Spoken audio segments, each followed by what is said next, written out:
Locked On Phillies. In today's episode, a huge free agent signing, not by the Phillies though. The biggest contract in Rays history goes to Zach Eflin. What does it mean for the former Phillies starter and reliever and for the starting pitching market this offseason? We'll debate on today's Locked On Phillies.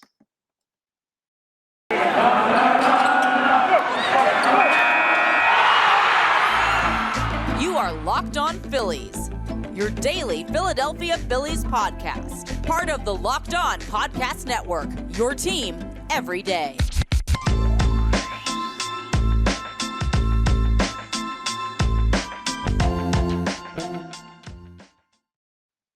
Yes, this is Locked On Phillies. I'm your host, Connor Thomas. Been talking Phillies baseball for years over on 97.5 The Fanatic on the radio. Credentialed Philadelphia Phillies media member. Happy to be here with you as your host of Locked On Phillies. I want to thank you for making Locked On Phillies your first listen every single day. We're free and available wherever you get your podcasts. And today's episode is brought to you by Bet Online. Bet Online has you covered this season with more props, odds, and lines than ever before. Bet Online is where the game starts. Some big free agent news that broke, yesterday afternoon. I had already recorded yesterday's episode, so I want to get into it today. The Phillies have their first, I guess we'll call it free agent poaching, even though the assumption was that Zach Eflin probably wouldn't be back. Remember when I set out the blueprint for the Philadelphia Phillies offseason, I said Zach Eflin probably won't be here, but if he sits around a while on the free market and doesn't get the value that he expected, because he is the one who ended up opting out of his deal with the Philadelphia Phillies. He had a player option. He decided to opt out and try and earn more money elsewhere. I said, well, if he doesn't find more money elsewhere, he's someone I'd absolutely consider bringing back on a relatively cheap deal. But the Phillies are in a position where they're not going to throw a bunch of money at Zach Eflin. Well, apparently the Tampa Bay Rays do not feel the same way. And good on Zach Eflin for betting on himself and going out there and taking the opportunity to search the open market, try and find a team that was willing to pay him. And man, did he get paid. Zach Eflin got 3 years, $40 million to play for the Tampa Bay Rays. And believe it or not, that is the biggest free agent contract in the history of the Rays organization. They've never paid a free agent more. Just an incredible win for Zach Eflin. I'm sure he's very, very happy today wherever he is. Originally from Florida. He's a Florida guy, so that lent towards him going down there. There was another team. I forget who it was off the top of my head. Let me go ahead and see if it comes up. The Red Sox also had the same bid for Zach Eflin. So there are multiple teams out there willing to pay him that much. But because the Rays are his hometown team, I guess, or like a team closer to his hometown, he said, hey, let me go down in Florida. Boston, it gets kind of cold around October.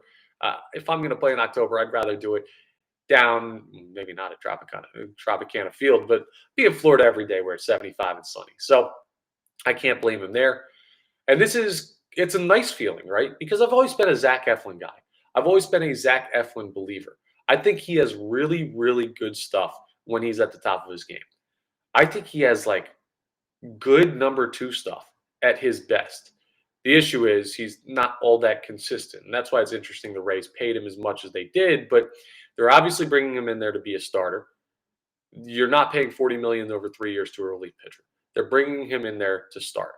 And I don't know what that means for like Tyler Glasnow or the rest of their rotation or what's going on down there as far as their starting pitching.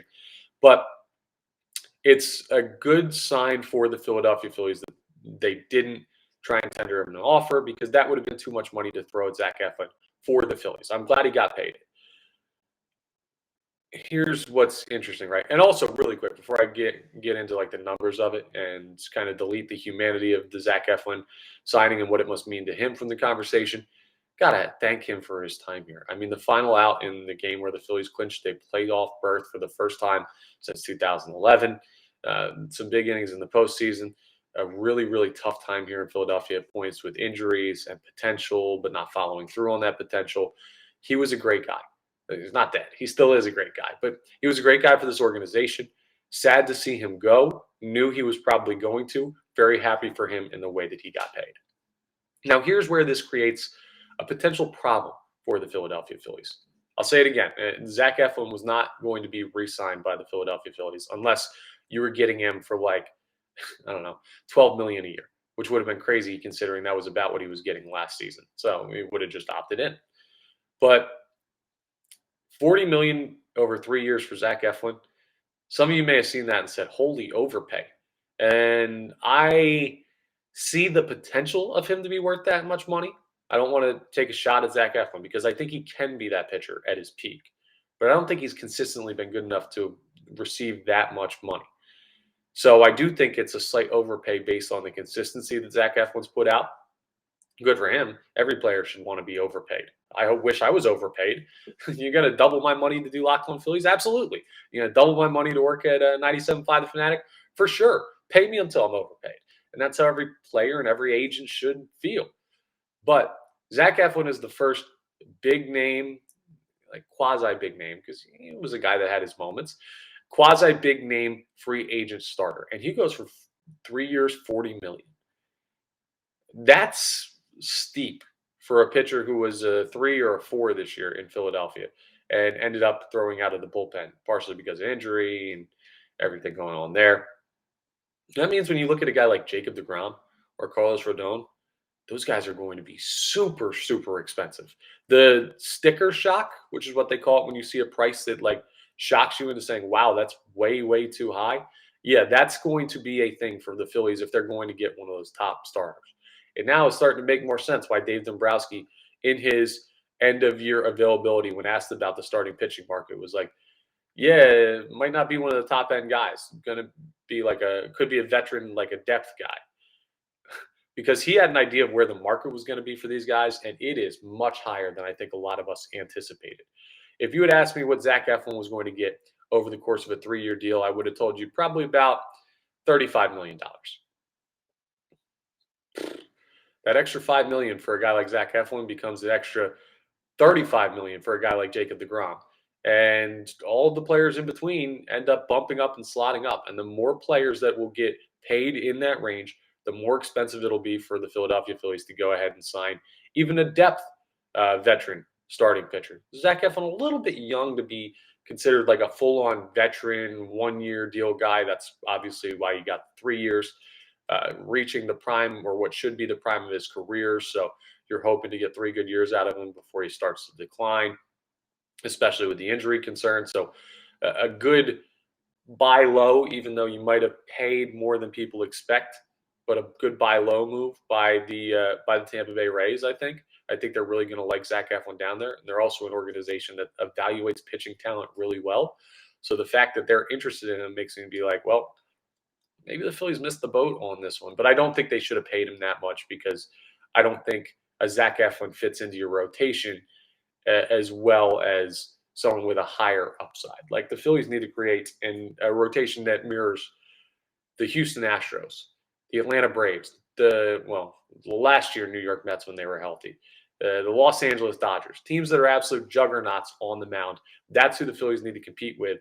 And having Eflin as your 3, I don't know, get you there. But if you're Tampa Bay and you're trying to make waves and you're trying to do it on a cheaper scale, that might be a great gamble to take on Zach Eflin. But when the Phillies go out and they look at some of the top veteran starting pitchers, it's going to be expensive.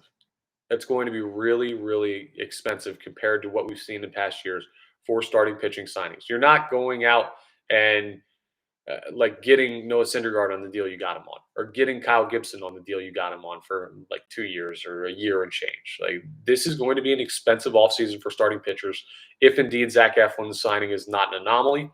And because he was signed so early, it can't be. Other pitchers are now going to talk to their agents and say, hey, get me paid based on what Eflin just got. I did this better. I was healthier. I threw more innings. I was on a better team. I was a number 2 here. He was a number 3 or 4 in Philly. All this stuff is going to factor in. So if you had any doubts that the starting pitching market in free agency was going to be expensive as anything this year, Zach Eflin just ended all of those doubts. And good for him. One more time, I'll say, wish the best of luck to Zach down in Tampa Bay. Really hope everything works out well for him. And he's a great guy from being in the locker room and being able to talk to these guys. Loves his rock music, loves to play the guitar. A really good dude, taller than you'd expect. And just despite everything going on with him, always a really, really friendly, pleasant dude to be around. Can't wish him any better with the Tampa Bay Rays. Like, I hope he absolutely excels every time that he's not pitching against the Philadelphia Phillies. And this is not a situation like when Nick Pivetta went to Boston and you kind of cast him off. No, this is a, hey, we'd love to have you back. But if you want to go try and make more money somewhere, you're not fit in our plans for us to pay you that much, but you may deserve it. So go ahead and look for it.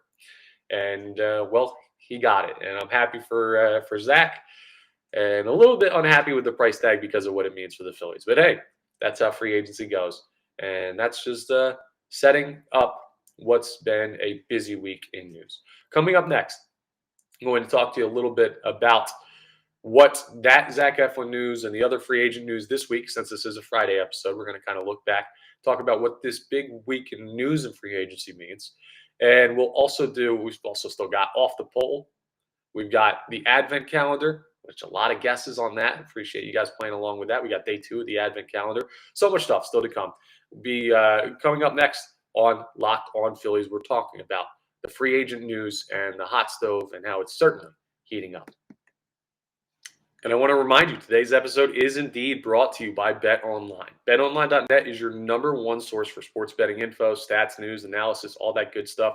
You can get the latest odds and trends for every professional and amateur league out there, from football to basketball to soccer and esports. They've got it all at BetOnline.net. And if you love sports podcasts, you can find those at BetOnline as well. They're always the fastest and easiest way to get your betting fix. So head to the website today or use your mobile device to learn more. BetOnline is indeed where the game starts. All right, so let's talk about a busy week in Major League Baseball. We had the news on Trey Turner, and now the Philadelphia Phillies are going to get one of the top shortstops in baseball, according to some agent that Buster Olney talked to in a tweet that he sent out. We had the Aaron Judge news about Judge, the decision possibly coming within the week. Now it's Friday. I'd imagine it's probably longer than that. That may be a little bit of agent speak to try and drum up some people to sign before Judge, so you can get an idea of what values are like, because even the top dog like Aaron Judge only has a general idea of what his value is. As more of the piece of the free agent puzzle fills out, that's when the players who are unsigned learn exactly what they're worth, because there are concrete statistics to tell you how good you are compared to those players that are being signed. But then we get the Zach Eflin signing with the Rays, the biggest contract they've ever handed out in free agency, which speaks to how much they believe in Zach Eflin and how much they believe they're close to competing in what was an interesting AL East last year. The Orioles made a jump. The Blue Jays, a very good young team. The Yankees, obviously a juggernaut. The Red Sox fell off a little bit, but were pesky. The Rays were in the mix a little bit there, but that's an interesting division to watch for a really competitive one in 2023. I think that's part of why the Rays are feeling comfortable to load up and spend money and go get a guy like Zach Eflin who can shore up that rotation. But you look at all of those pieces of news, right? And what that says to me is that hot stove, yeah, it's on low, but they set the light button, it clicked, the flame popped up, and they turned it to low. But prior to this week, I would say they were still clicking, like you had it on light near the before the flame actually ignites. That was everything leading up to this week. Now, well, we've got a little low flame going. The water's not boiling by any stretch of the imagination. This isn't enough to even bring it to a simmer. Not even seeing the bubbles down at the bottom yet. But you're seeing that there is a little bit of activity.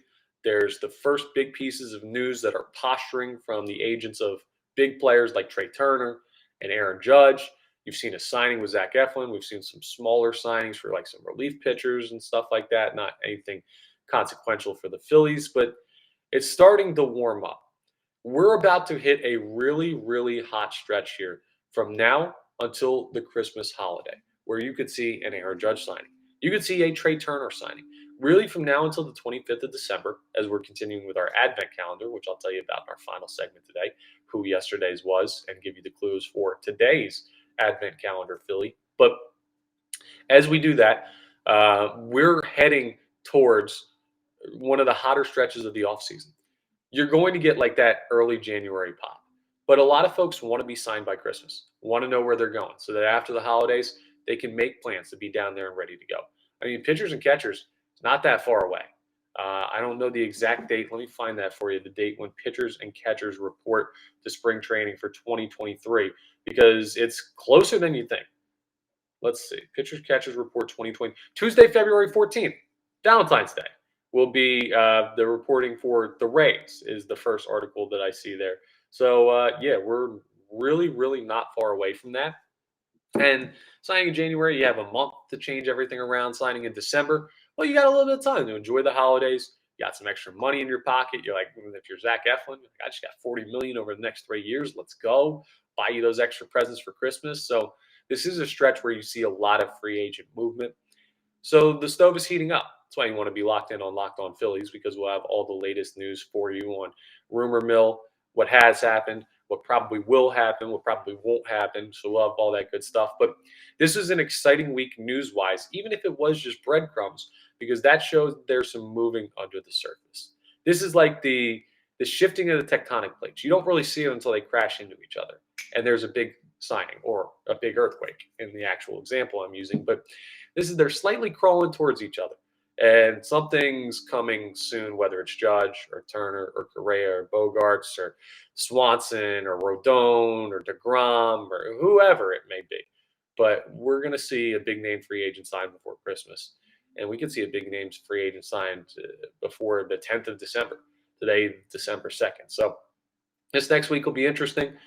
Starting to get some movement. This is a fun time of the baseball offseason to check in on. So that's something that the Zach Eflin news cements more in my mind, that moves are coming. It's starting to loosen up a little bit. Teams are starting to cut the checks, and now we'll get to see the exciting part of the offseason. Now, the final segment today is going to be the Advent Calendar. So I got to slip in off the poll here. If you're not familiar with Off the Poll, every Friday we got poll questions that we put out on Twitter at LO_Phillies. That's why it's called Off the Poll. You get to get your reaction to questions that we ask. And we're looking at a situation where Zach Eflin has left the Philadelphia Phillies. And I want to ask about the impression that you'll have of Zach Eflin from his time here in Philadelphia. Because you got to remember, this is a guy that was included in a Jimmy Rollins trade. He came in here with that name hanging over him. And I think, frankly, for his skill level, he contributed to this organization in a way that was good. But how do you see Zach Eflin leaving the Philadelphia Phillies, what his time was here in Philadelphia? Too many injuries, underachieved, overachieved, about what you expected. So those will be your options. Too many injuries, overachieved, underachieved, as expected for Zach Eflin's time here in Philadelphia, and how you'll remember his time in red pinstripes. I'm not going to give away my answer. I'll tell you mine on Monday when we bounce back into Off the Poll in the second part of the segment, where I'll tell you how I feel about all of it. But I thought that was an interesting question about looking back on a Philly who had a lot of impact over the last couple of years, some positive, some negative, part of that core, the World Series run core. I mean, it's always sad to see those guys go. So I'll post that at Locked On Phillies on Twitter, LO_Phillies. I'll post it at Connor Thomas 975 on Twitter. And go ahead and let me know what you're thinking when you look back at the time of Zach Eflin as a Philadelphia Philly. Coming up next, Advent Calendar time. It's December 2nd, so we'll have our second Philly and also reveal the answer to the first one. And a couple people got this one right. Didn't get anything by you guys. You're smart out there. Wow. Might have to make these next couple a little bit harder. But this next one, too, I think you'll be able to knock down. We'll discuss as we wrap up Locked On Phillies. All right, it's Advent Calendar time. So before we jump into the question for today, let's reveal who yesterday's Advent Calendar was. And again, the clue was he was a two-time Rule 5 draft pick, had a lot of accomplishments in Philadelphia Phillies uniform, even a really, really big one. But one of his biggest accomplishments off the field was he's an Eagle Scout. And a lot of people nailed this one. A couple folks on Twitter. Let me actually pull up the responses so I can give credit where credit's due. We got some YouTube comments as well that nailed it. But if I head over to Locked On Phillies on Twitter, Sports GPS got it. Marty Bergen got it. Yes, that was indeed the flying Hawaiian Shane Victorino. Did not know he was an Eagle Scout, but I did know he was a two-time Rule 5 draft pick and a world champion with the Philadelphia Phillies in 2008, one of the most beloved Phillies of all time. So we'll post a graphic. I made a graphic for Twitter to go ahead and post it out of Shane Victorino behind door number 1 of the Advent Calendar. We'll keep updating it. Now, another thing that I want to talk about too. How does it work on days like Saturday and Sunday where I'm not recording Locked On Phillies because we're Monday through Friday? Well, those clues for the Advent Calendar will be totally virtual. They'll be on Twitter. So you got to follow at LO_Phillies or myself at Connor Thomas 975 for the Advent Calendar clues for the weekend. So the 3rd and 4th will be over the weekend. Come back on the 5th, and I'll reveal of course, the players for the Advent Calendar for today, Saturday, and Sunday. We'll do that all together. So I'm not going to reveal them over the weekend, just to not give it away so people can get their guesses in. Here are your clues for today, though, for the December 2nd Philadelphia Phillies Advent Calendar player.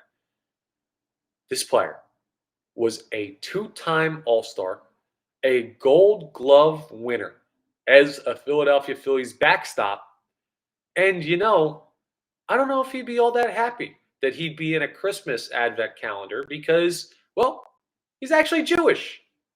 Who is that Philadelphia Phillies player? One of my initial favorite players as a kid. So go ahead and jump in the comments if you know that one. Again, 2-time All-Star, 1-time Gold Glove winner, backstop, who does not celebrate Christmas and probably doesn't do Advent calendars considering he is Jewish. So we will go ahead and have guesses on that. I'll tell you who that is on Monday. I'm sure there's people already screaming it out at the screen, but go ahead and make your comments so I can give you proper credit like I did to those 2 guys on Twitter who got it correct. And we'll continue with the Advent calendar. That's all my time for today's Locked On Phillies. I want to thank you for making Locked On Phillies your first listen every day. We are free and available wherever you get your podcast. Now make your second listen Locked On Sports Today. The biggest breaking news from around the sports world. Everything you need to know. A big USA soccer game tomorrow. Talk about that with the Netherlands coming up in the round of 16 of the World Cup. NBA, NFL's big weekend coming up. We're heading down the home stretch. NHL's cooking. Flyers have lost 11 of their last 12. Let's go, Tank. All good stuff over at Locked On Sports Today. So go ahead and check out their work on Odyssey app, YouTube, wherever you get your podcast, just like where you can find Locked On Phillies. And make sure you're rating, reviewing, subscribing to Locked On Phillies. Let's bump that subscriber count up. If there's one thing you can give me for Christmas, besides sending me cold hard cash, no, please don't do that. I'm fine. But subscribe to the YouTube. It costs you nothing. It takes no time. It significantly helps me out to continue to build Locked On Phillies. So please continue to do that. And I really appreciate everything that you do out there to help me out here on Locked On Phillies. Hopefully you're enjoying the content enough to make you want to help me out on Locked On Phillies. So thank you for another fun week. And I will talk to you again Monday on the next Locked On Phillies.